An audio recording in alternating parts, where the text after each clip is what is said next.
Buenos días, amigos, compañeros, colegas, estudiantes.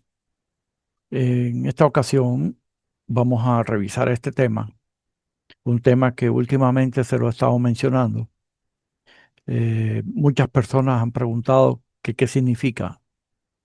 Pues bien, vamos a ver epigenética. Es la ciencia de la expresión de los genes. Digo, últimamente se lo menciona, pero no es que sea una ciencia nueva. Ya fue descrita ya hace muchos años. Entonces, la vamos a ir revisando poco a poco. Voy a poner algunos ejemplos para hacerla más comprensiva.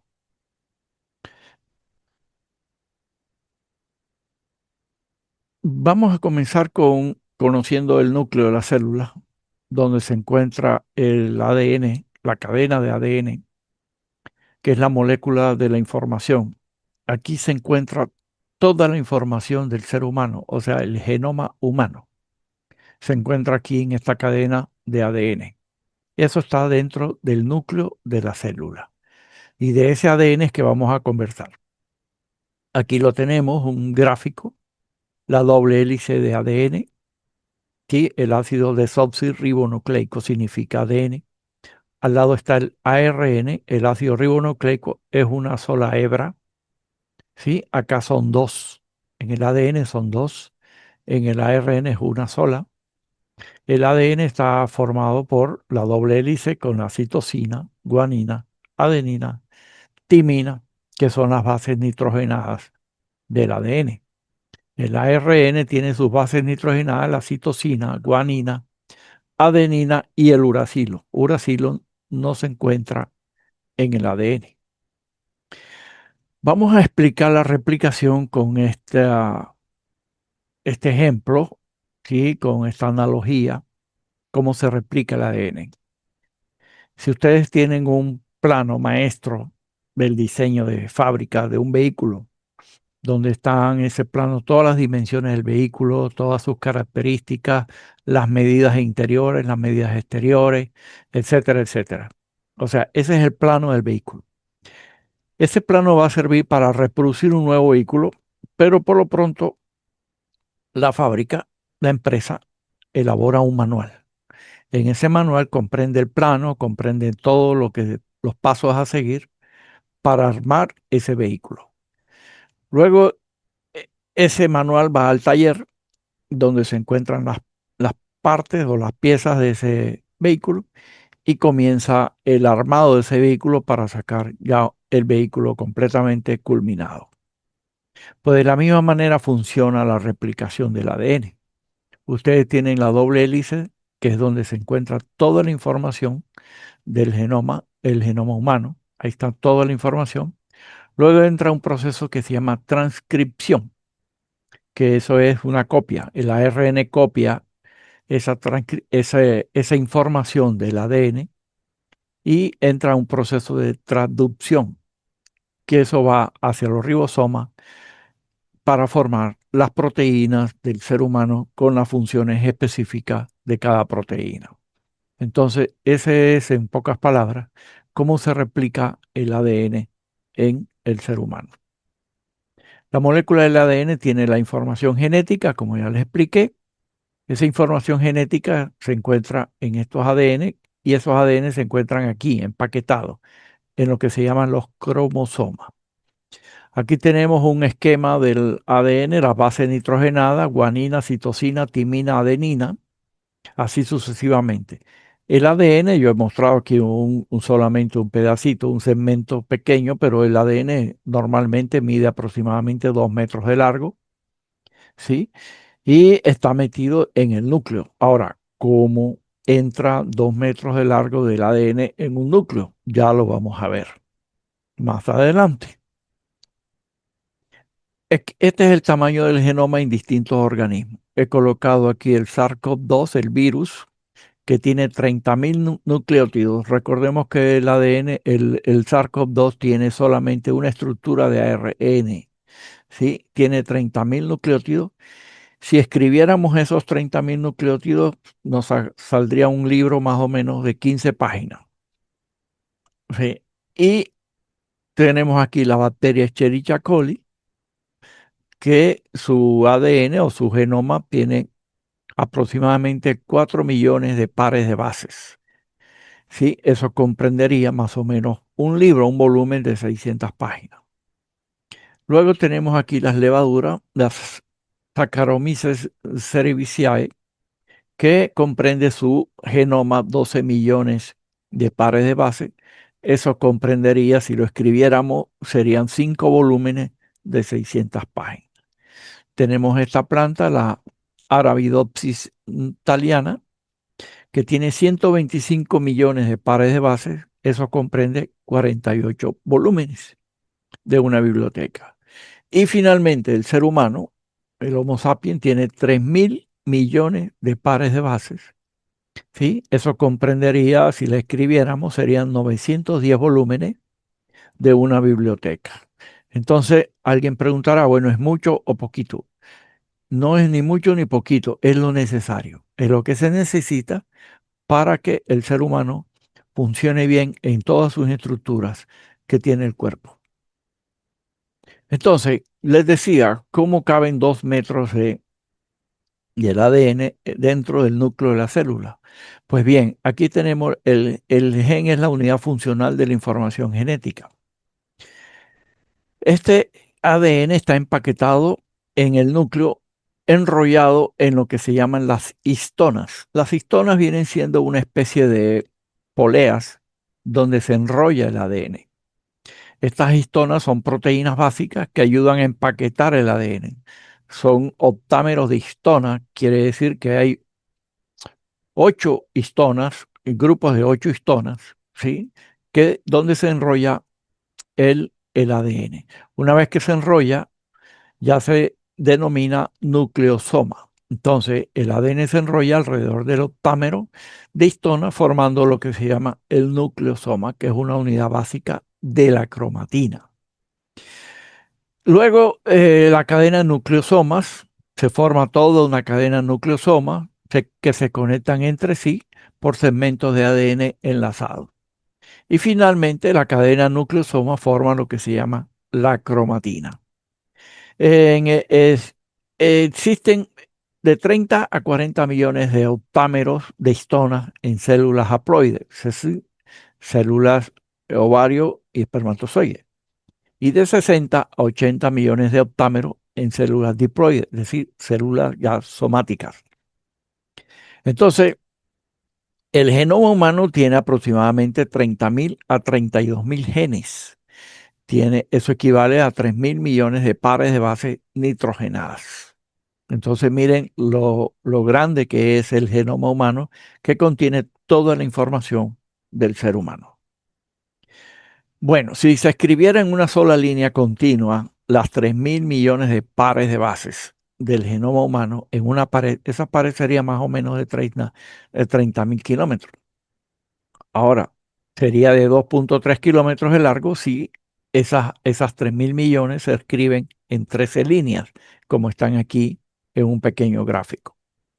Entonces, recordemos, son 3.000 millones de pares de bases nitrogenadas que equivalen a aproximadamente 910 volúmenes de libros de 600 páginas de una biblioteca. Este es el cromosoma. El ser humano tiene 23 pares de cromosomas organizados en 22 pares que son autosómicos y un par sexual en el hombre sería XY y en la mujer sería XX. Y ahí tienen los 23 pares de cromosomas que están organizados 22 pares autosómicos y un par sexual. Entonces ya con estos criterios y estos conceptos básicos de genética, vemos el tema epigenética. Epigenética deriva de 2 raíces griegas que significa epi, que significa sobre o encima, la genética. Entonces eso es epigenética, encima o sobre la genética. El término fue acuñado por este científico Conrad Hall Waddington en 1942 y es para referirse al estudio de las interacciones entre genes y ambiente que se producen en los organismos.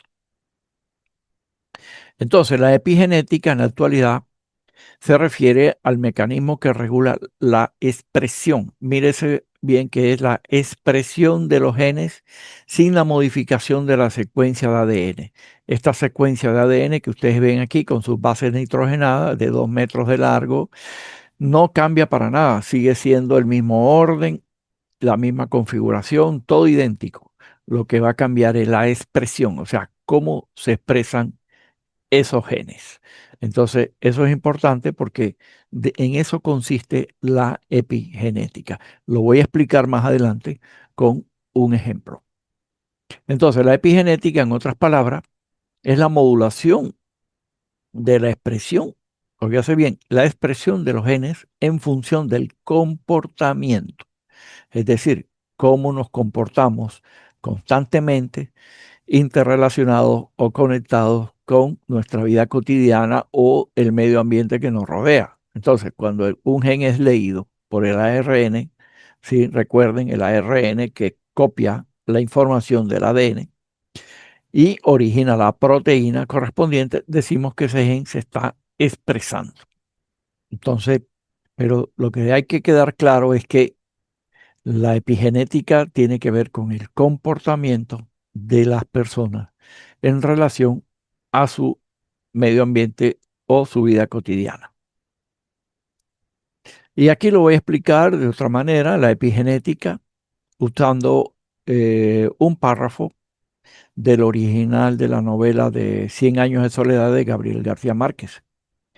Si nosotros leemos el original de este párrafo, muchos años después, coma, frente al pelotón de fusilamiento, coma, el coronel Aureliano Buendía había de recordar aquella tarde remota en que su padre lo llevó a conocer el hielo.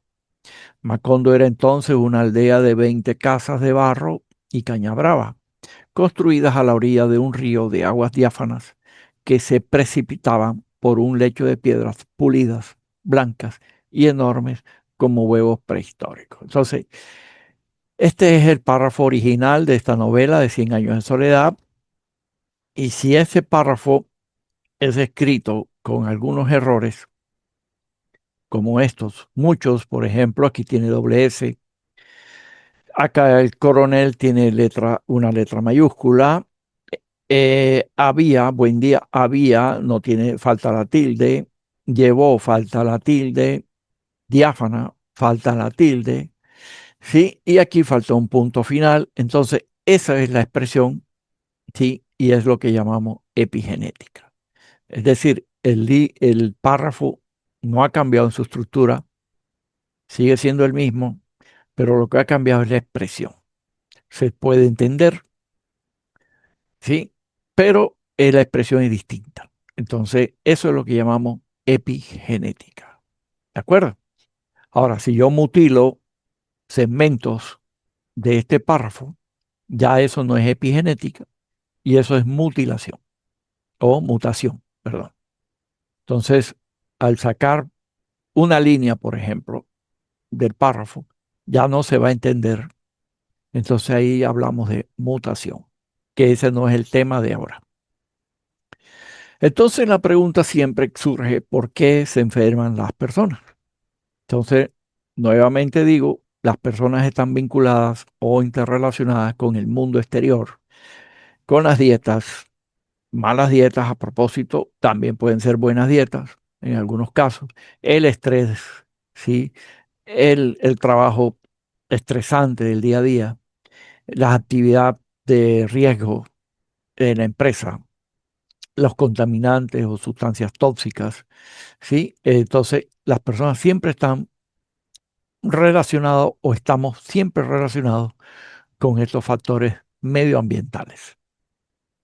Entonces, los mecanismos epigenéticos, ¿sí? De la vida diaria que ya les mencioné, se ven afectados, ¿sí? Por varios factores y procesos de la vida diaria.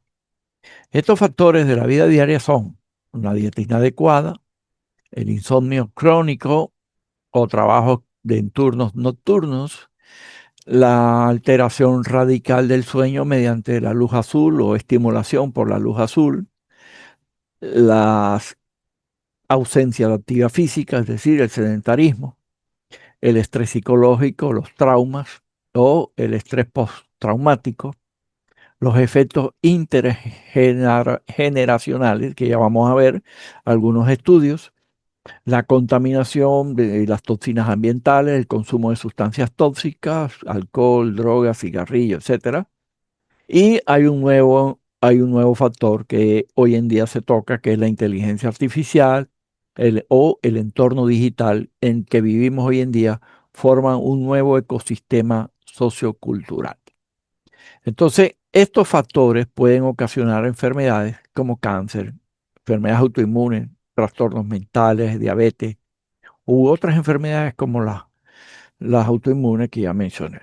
Entonces, muy importante que se conozca que todos estos factores están vinculados con el ser humano y es lo que epigenéticamente se habla una nueva expresión.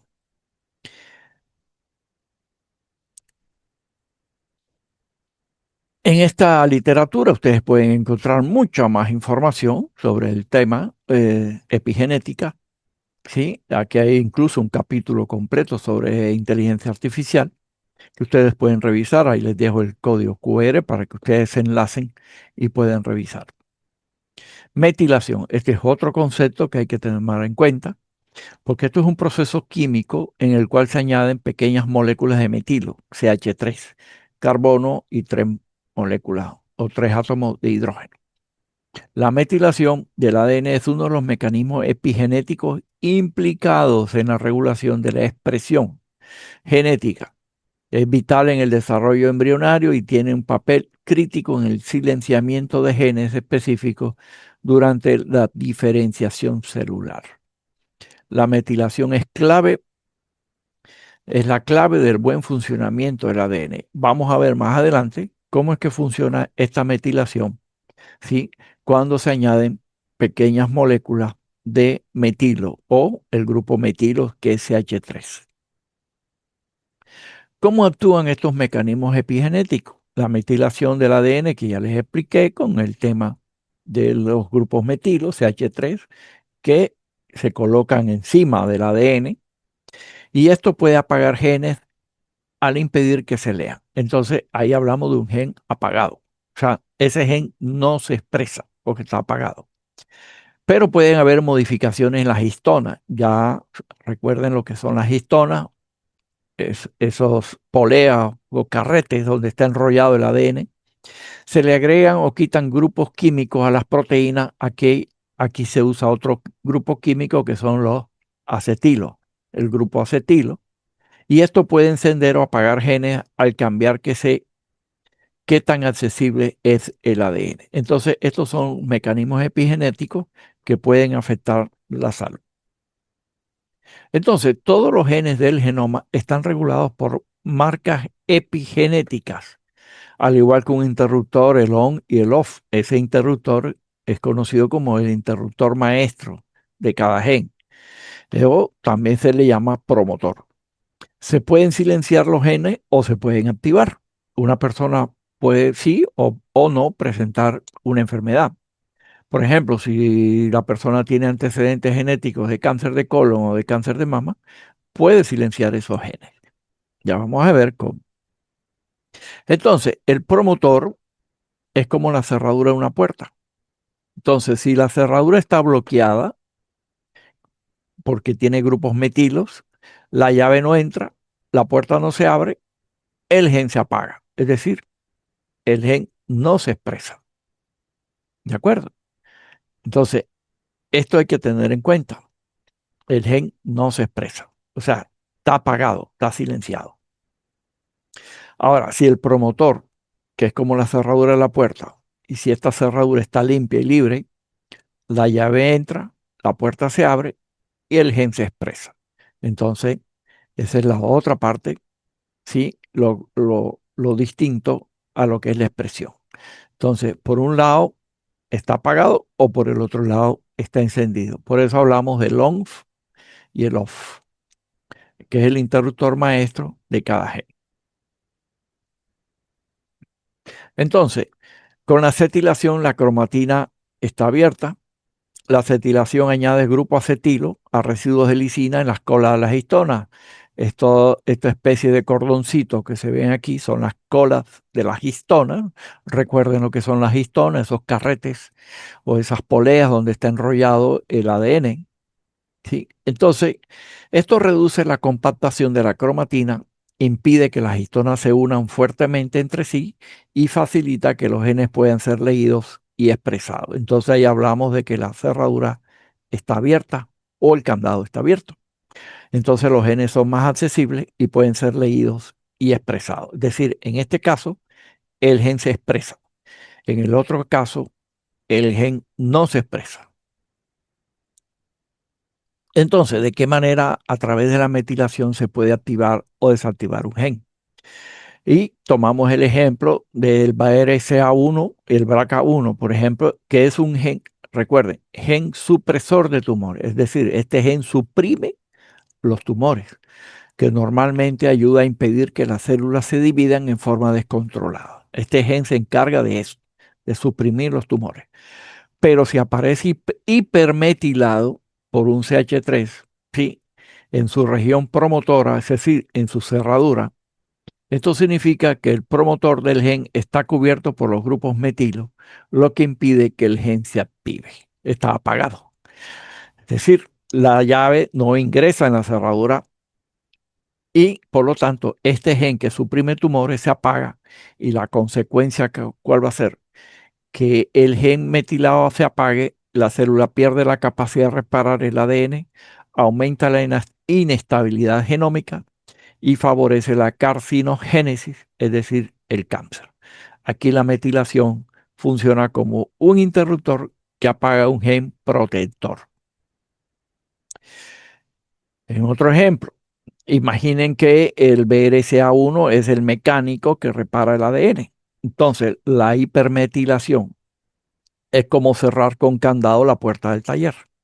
Al cerrarse la puerta del taller, el mecánico no ingresa, nadie puede ingresar, nadie repara nada y los errores se van acumulando hasta que el sistema colapsa. Ese colapso se llama cáncer. Entonces, aquí tenemos otro ejemplo, pero ya con el Alzheimer. Entonces, recuerden que el BDNF es el factor neurotrófico del cerebro. Este factor es esencial para la memoria, el aprendizaje y la supervivencia neuronal. Entonces, en el Alzheimer se observa hipermetilación de su promotor, especialmente en el hipocampo. Entonces, aquí el promotor metilado, hay estrés crónico, que la persona sufre de estrés crónico, hay inflamación, hay envejecimiento, esto aumenta metilación, hay factores de transcripción que no se pueden unirse, la cromatina se compacta y el gen, el BDNF, se apaga. Al apagarse, disminuye el BDNF, que es esencial para la memoria, hay menos plasticidad sináptica, hay mayor vulnerabilidad a la neurodegeneración y consecuencia tenemos Alzheimer.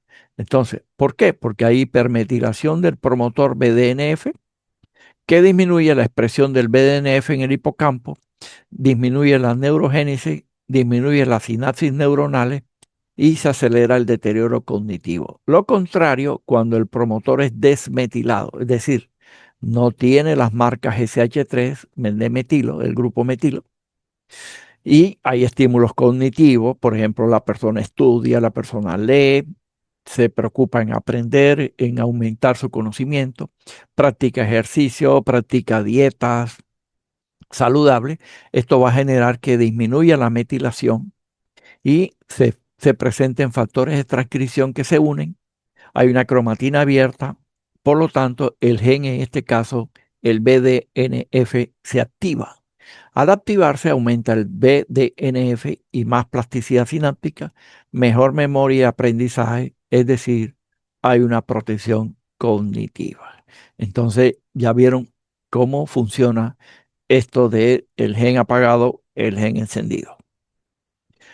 Entonces ya vamos con los estudios, eventos que sucedieron en la historia, y tenemos aquí el invierno del hambre en Holanda, que ocurrió entre los 1944 y 1945, cuando estaba ocupada por los nazis, que sufrió una hambruna, la guerra, el frío extremo, y la falta de alimento, eso generó que los científicos más tarde descubrieran mediante estudios que a los bebés de esas madres que padecieron de esta hambruna comenzaron a sufrir de obesidad, diabetes tipo 2, problemas del corazón y esquizofrenia. Entonces aquí tenemos en Holanda, en el invierno del hambre, en el 44, en el año 45, los resultados ilustran la importancia de los enfoques integrados que consideran la genética y los contextos ambientales a lo largo de diversas etapas de la vida, incluido el entorno prenatal poco investigado, para dilucidar cómo evoluciona la susceptibilidad al estrés postraumático a lo largo de la vida. Los efectos de la malnutrición. La malnutrición lleva a la pérdida de información genética. Es decir, la anorexia y bulimia es un ejemplo de malnutrición en que existe daño a nivel genético que si se logra un embarazo pasará a la siguiente generación. Los primeros 3 meses, por esa razón, son muy importantes en la mujer embarazada. En que existe malnutrición condiciona toda la vida de ese ser en formación. Entonces, por eso es darle importancia a esos 3 primeros meses de embarazo.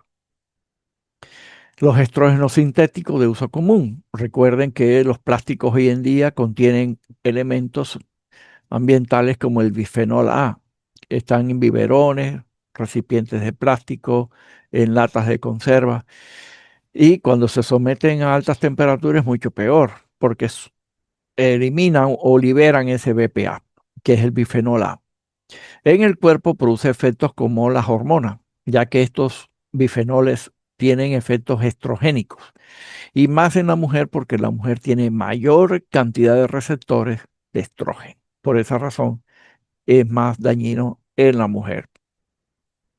Entonces, por eso siempre se persigue y se promueve que el bifenol A, como puede influir en la producción de células grasas, promoviendo la adipogénesis, sí, que es la diferenciación de células precursoras de adipocitos maduros, aumentando la acumulación de lípidos y por lo tanto se pide y se eligen plásticos libres de bifenol. Entonces, afortunadamente, hay buenas noticias y los hábitos, el entorno, las experiencias pueden dejar una huella epigenética, que esa es la buena noticia. Y estos cambios son reversibles, es decir, con una alimentación saludable, con una actividad física regular, con un sueño de calidad, con manejo del estrés, con buenos vínculos sociales y contacto con la naturaleza, que son pequeñas decisiones que pueden reescribir la biología, proteger la salud de las futuras generaciones. Entonces, ¿en dónde se puede aplicar la epigenética? Tiene grandes aplicaciones en el cáncer con hipo o hipermetilación, en Alzheimer, enfermedades cardiovasculares, enfermedades autoinmunes. Entonces, aquí hay un estudio, la modificación epigenética de ácidos nucleicos, de los estudios básicos a las aplicaciones médicas. Entonces, debido a que la epigenética es reversible y susceptible de factores ambientales, podría ser una dirección prometedora para la investigación en medicina clínica. Nutrientes y enfermedad hereditaria. Ahora es en Dinamarca. En Dinamarca se hizo un estudio en el que se concluyó que los niños nacidos en verano sufren menos esquizofrenia que los nacidos en invierno porque la calidad de la comida es peor en el invierno. O sea, en el invierno hay muy comida de mala calidad, en cambio en el verano hay comida de buena calidad y por lo tanto en el verano hay menos esquizofrenia. Seguimos en Dinamarca. Se investigan en madres embarazadas durante el periodo comprendido entre el 1 de enero del año 1973 al 30 de junio de 1995.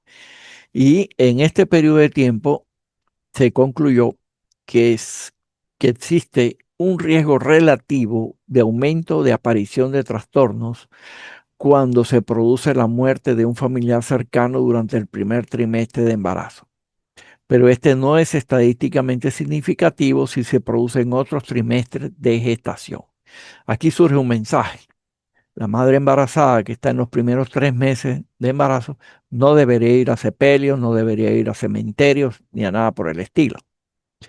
Los autores señalan que este hecho evidencia la influencia del ambiente en el neurodesarrollo en la interfase feto-placenta-madre. Este es un estudio de Dinamarca. Aquí tenemos otros dos estudios. La temporada de nacimiento afecta el estado de ánimo en la vejez. Esto sugiere una nueva investigación. Las personas nacidas en determinadas épocas del año pueden tener mayores posibilidades de desarrollar ciertos tipos de temperamentos afectivos, lo que a su vez puede provocar trastornos del estado de ánimo. La estación, en otro estudio, la estación de nacimiento puede tener efectos a largo plazo en la personalidad, sugiere un estudio, pero este estudio es en ratones bebés.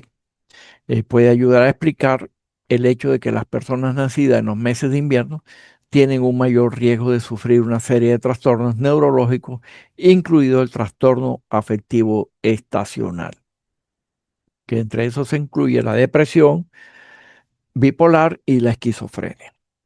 Esto es un estudio de Japón. A los 18 meses, los bebés nacidos en verano gestionan mejor sus emociones, además de contar con una mayor capacidad para determinar una opción ante un conflicto, según este estudio. Aquí tenemos un estudio ya en Colombia, en la ciudad de Santa Marta.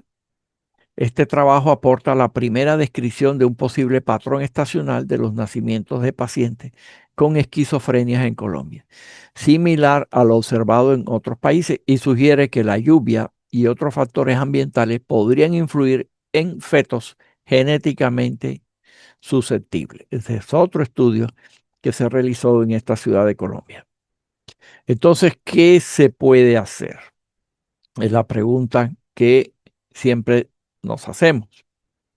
Pues bien, lo primero que se tiene que hacer es entender estos conceptos de genómica nutricional. Por un lado existe la nutrigenómica. ¿Qué es la nutrigenómica? Porque durante mucho tiempo nos hemos preguntado si los alimentos que se consumen pueden realmente influir en los genes. La respuesta es sí. Entonces, los componentes nutricionales modulan la expresión genética y contribuyen a los cambios en los fenotipos que están relacionados. Entonces ahí hablamos de los componentes alimentarios, que son las vitaminas, son los minerales, son las proteínas, etcétera, etcétera. O sea, esos son los componentes de los alimentos. Entonces, todos esos nutrientes pueden modular la expresión genética y contribuyen a los cambios en los fenotipos que están relacionados. Y por el otro lado existe la nutrigenética. Esto es distinto, que es el perfil genético que tiene cada individuo y que puede influir en la respuesta a los factores nutricionales con efectos sobre la absorción, el metabolismo y las respuestas tóxicas. Entonces, ya estas son características individuales de las personas frente a ciertos alimentos. Por ejemplo, personas que son alérgicas a la zanahoria, personas que son alérgicas a la leche o personas que son alérgicas a las proteínas del huevo, etcétera, etcétera. Esa es la nutrigenética. Entonces, cada alimento que ingerimos no solo aporta calorías y vitaminas, también contiene moléculas que funcionan como mensajeros biológicos, y estos mensajeros son los llamados nutrientes y metabolitos derivados de la digestión, y que tienen una capacidad, ¿sí?, de dialogar con las células enviando señales que pueden activar o pueden silenciar genes. Entonces, la ciencia ha demostrado que la nutrigenómica puede contribuir a prevenir enfermedades crónicas como la obesidad, la diabetes tipo 2 y ciertos tipos de cánceres, con unas dietas personalizadas. Entonces, no hacer dietas estándares. Es decir, no es lo mismo para todos, no. Si la persona es diabético tipo 2, no le voy a hacer una dieta tipo diabético tipo 2 igual para todos los diabéticos tipo 2. Entonces, aquí hay unas dietas personalizadas. Los déficits nutricionales van a afectar al funcionamiento de células correctamente, y los más importantes son déficit de vitamina B6, B9, B12, esenciales para un proceso de metilación. Entonces, dos de los más prominentes donadores de metilo son el ácido fólico y la vitamina B12. Siempre recomiendo la metilcobalamina. Metil viene del grupo metilo. Entonces, y no la cianocobalamina, que es sintética, es una vitamina B12 sintética que yo no la recomiendo. Es más barata, sí, es la que más se utiliza para suplementos, es la que más se utiliza para fortalecer ciertos alimentos, etcétera, etcétera. Pero la metilcobalamina es escasa, sí, pero sí se puede conseguir, sí existe y es muy importante porque es natural. Entonces, la alta metilación y la deficiencia de folato aumentaron de forma independiente el riesgo de neoplasia intraepitelial cervical grado 3, mientras que la deficiencia de folato combinada con una alta metilación se asoció con riesgo sustancialmente elevado de lesiones precancerosas avanzadas. Tenemos otros nutrientes. Aquí tenemos la cúrcuma, que disminuye la producción de citoquinas inducida y puede prevenir las complicaciones de la diabetes. La epigalocatequina del té verde reactiva genes que se vuelven inactivos con la edad y elimina grupos metil que activan unos genes y reactiva otros. Tenemos el brócoli, el sulforafano del brócoli, es un potencial multifacético, sí, desde la neuroprotección hasta la acción anticancerígena. Entonces, el brócoli. El resveratrol, también muy conocido, muy utilizado en epigenética, es un polifenol derivado de la uva, pero también se encuentra en fresas, arándanos y moras. Además que el resveratrol media cambios epigenéticos involucrados en el envejecimiento, en la función del sistema nervioso central, que persiste a lo largo de generaciones. Interactúa con la microbiota intestinal, mostrando modificaciones en la composición bacteriana asociadas a efectos beneficiosos. Aquí tenemos un estudio sobre los polifenoles como potentes agentes epigenéticos para el cáncer. Entonces ahí tenemos la curcumina, quercetina, el resveratrol. Tenemos el omega 3 que puede modular epigenéticamente la metilación del ADN y la homeostasis, ¿sí?, de estos linfocitos TH1 y TH2, que modulan la inmunidad en los recién nacidos, particularmente en aquellos hijos de madre fumadora, las cuales tienen una fuente importante de estrés oxidativo fetal. La vitamina D, nutriente muy importante, que ya lo hemos conversado varias veces, tiene receptores en todas las células del cuerpo humano. O sea, las 37 trillones de células del cuerpo humano tienen receptores de vitamina D. Tiene un papel importante en la modulación de por lo menos el 3% de los genes. Algunos de ellos están relacionados con la prevención de enfermedades. La vitamina D es en la prevención y tratamiento de otras enfermedades como el cáncer, enfermedades autoinmunes como esclerosis múltiple, diabetes tipo 1, enfermedades cardíacas, infecciones crónicas, artritis, etc. Tenemos la longitud de los telómeros que se relaciona con la cantidad y concentración de vitamina D. Aquí tienen el estudio. Las concentraciones séricas más elevadas de vitamina D se asocian con una mayor longitud de los telómeros de los leucocitos en la mujer. Los telómeros son estos segmentos de los extremos de los cromosomas. Otro estudio de vitamina D, una revisión de sus efectos sobre la epigenética y la regulación genética. Existe una fuerte reciprocidad entre el sistema de vitamina D y los mecanismos epigenéticos. Es decir, el sistema de vitamina D, por un lado, está regulado por mecanismos epigenéticos y por otro lado, participa en la regulación de eventos epigenéticos. Aquí tenemos otro estudio de la deficiencia de vitamina D, efectos sobre el estrés oxidativo, la epigenética, la regulación genética y el envejecimiento. Entonces, este estudio nos relata que la hipovitaminosis D perjudica las funciones mitocondriales y aumenta el estrés oxidativo, la inflamación sistémica. Entonces, muy importante. Y estos incluyen la obesidad, incluyen la resistencia a la insulina, la diabetes tipo 2, la hipertensión, complicaciones del embarazo, trastornos de memoria, osteoporosis, enfermedades autoinmunes, ciertos tipos de cánceres, trastornos de la memoria, etcétera, etcétera. Entonces, muy importante el tema de la vitamina D.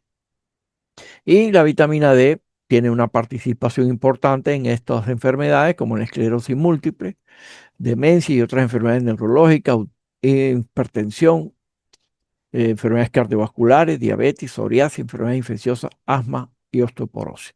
Muy importante la vitamina D, tomarla frente a estas enfermedades. La vitamina A, otra vitamina que tiene receptores en el ADN, es un protector previniendo el cáncer, ya que tiene la propiedad de modular la expresión de pro-oncogenes específicos y factores de crecimiento específicos al inhibir la proliferación de ciertas líneas de células tumorales. Y estoy hablando del beta-caroteno. El beta-caroteno que encontramos en zanahorias, que encontramos en mango, por ejemplo, durazno, melón, zapallo, en calabaza. El betacaroteno parece que tiene una acción de inhibir la proliferación del cáncer. Los retinoides y los carotenoides protegen los estadios iniciales de la carcinogénesis. Y aquí tengo que aclarar que los betacarotenos son de los alimentos, no suplementos. Aquí no se recomiendan suplementos. La orden médica actual es obtenerlo siempre del plato y no nunca de la farmacia. Entonces, cuando hablo de betacarotenos, me refiero a los alimentos, zanahoria, hablamos del mango, hablamos de durazno, la calabaza, ¿sí? Entonces, esos son los betacarotenos, no suplementos. Dosis elevadas de selenio tienen actividad quimiopreventiva sobre diversos tipos de cáncer. La suplementación de selenio reduce la mortalidad de todo tipo de cáncer en un 50% de los humanos. La suplementación de selenio se asocia con reducción de riesgo de cáncer colon rectal y de pólipos. Aquí tenemos un estudio del selenio y epigenética en el cáncer. Este es un enfoque en la metilación del ADN. Entonces, de los 12.000 genes estudiados, unos 2.500 respondían al tratamiento con el selenio en células de cáncer de próstata. Y tenemos aquí categorías de genes que están influenciados por el selenio de la dieta en células de cáncer de próstata. Entonces, ahí tenemos otro estudio. El selenio y las selenoproteínas y cáncer de tiroides. La acción anticancerígena del selenio, aunque no se comprende completamente, se atribuye principalmente a las propiedades antioxidantes de la selenoproteína y a la capacidad de modular la proliferación celular, que es el ciclo celular y la apoptosis. La apoptosis es la muerte celular programada. El metabolismo energético y la respuesta inmune celular alterado significativamente durante la tumorigénesis, ¿sí? Y los investigadores han sugerido que diferentes formas de suplementación con selenio pueden ser beneficiosas en la prevención y tratamiento del cáncer de tiroides. Aquí tenemos la glutatión peroxidasas, ¿sí? Que son una enzima que contienen selenio y necesitan de dos moléculas de glutatión reducido para degradar los hidroperóxidos. Los hidroperóxidos son radicales libres que pueden afectar o pueden dañar el ADN o pueden generar problemas en la salud. Y recordemos que el glutatión reducido es el glutatión antioxidante. Una vez que el glutatión se ha oxidado, ya deja de ser antioxidante, pero se recicla. Entonces, para volver a hacer nuevamente el glutatión reducido e iniciar nuevamente el ciclo de antioxidación. Esa es una ventaja que tiene el glutatión, por eso es el antioxidante maestro. Entonces, la peroxidación y detoxificación de lípidos, cuando en el consumo excesivo de grasas, lípidos, sobre todo grasas no saludables, ¿sí? Estas generan radicales libres, que son los radicales lipídicos. Estos radicales lipídicos van a provocar peróxidos de lípidos, que son altamente dañinos. Estos peróxidos lipídicos, cuando en presencia de selenio, y en presencia de precursores, óyase bien, precursores de glutatión, es decir, para que el organismo genere glutatión, van a producir peróxido de glutatión. Es decir, estos peróxidos de lípidos se transforman en peróxido de glutatión y estos a su vez en subproductos inofensivos con 2 moléculas de agua. Entonces, miren la importancia que tiene el selenio y los precursores del glutatión que ya conversé sobre la riboceína, uno de ellos, y el glutamato, la cisteína y la glicina, que son los precursores del glutatión. Muchas referencias hay sobre este tema. Van a encontrar cerca de 500 en esta literatura, en este libro. Sugiero que lo investiguen, lo revisen. Ahí tienen el código QR para que ustedes puedan nutrirse más con esta información. Hay un capítulo completo sobre ya la inteligencia artificial, cómo la conducta, la IA y el entorno reprograman la expresión genética a través de la epigenética. Entonces, es un libro que les recomiendo que accedan a él. Y este es el tema que he traído hoy. Agradezco a los que se han conectado.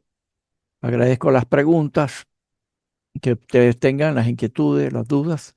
No se olviden de darle like a la presentación para poder contribuir más en esta tarea de llevar salud, llevar información relacionada a la prevención de enfermedades. Muchas gracias.